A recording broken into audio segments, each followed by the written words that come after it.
ధీరుభాయ్ అంబానీ తండ్రి కేవలం ఉపాధ్యాయుడు. ఆయన చేసినటువంటి వ్యాపారం మొట్టమొదట్లో ఆయన చేసింది బజ్జీలు అమ్ముకుంటూ ఉండేవాడు. ఆయన తరువాత ఎంఎన్ లాంటి దేశాలకు వెళ్ళి ఉద్యోగం చేశాడు. ఒక గ్యాస్ ఏజెన్సీలో కేవలం సహాయకుడిగా ఉద్యోగం చేశాడు. 50,000 రూపాయల పెట్టుబడితో మొట్టమొదట ఒక కాటన్ ఫ్యాక్టరీని ప్రారంభం చేశాడు. ప్రారంభం చేసిన వాడు ఇక వెనక్కి తిరిగి చూడలేదు. అంబానీకి ఆదర్శప్రాయమైన జీవి ఎవరో తెలుసా? చీమ. నిరంతరం కష్టపడుతుంది.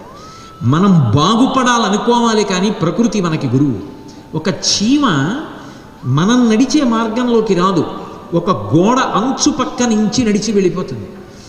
ఎక్కడో వంటింట్లో ఉన్నటువంటి పంచదార డబ్బాకి ఉన్నటువంటి మూత సరిగ్గా పెట్టకపోతే అది కదిపినప్పుడు కింద పడినటువంటి పంచదార రేణువుని నోట కరుచుకుని మళ్ళీ ఇంత దూరం ప్రయాణం చేసి వెనక్కొచ్చి ఎక్కడో గోడ మూల పెట్టుకున్నటువంటి కన్నంలోకి చేరి ఒక పప్పు బద్ద, ఒక బియ్యం గింజ, ఒక పంచదార తునక దాచుకుంటుంది.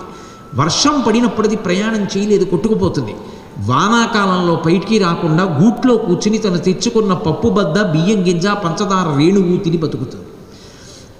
రామకృష్ణ పరమహంస అంటారు, ఇంత పంచదార ఇంత ఇసుక తెచ్చి కలిపి అక్కడ పొయ్యండి, మనిషిగా పుట్టిన నేను వేరు చెయ్యలేనేమో, కానీ ఒక చీమ మాత్రం పంచదార రేణువుల్ని వేరు చేసి పట్టుకుపోతుంది. ఒక హంస పాలని నీటిని కలిపి అక్కడ పెడితే పాలు తాగి నీరు విడిచిపెడుతుంది. చీమని చూసి కష్టపడి బ్రతకడం నేర్చుకోవాలి. ధీరుభాయ్ అంబానీ ఒక క్షణం వృధా చేయలేదు జీవితంలో. నియమబద్ధమైనటువంటి జీవితం.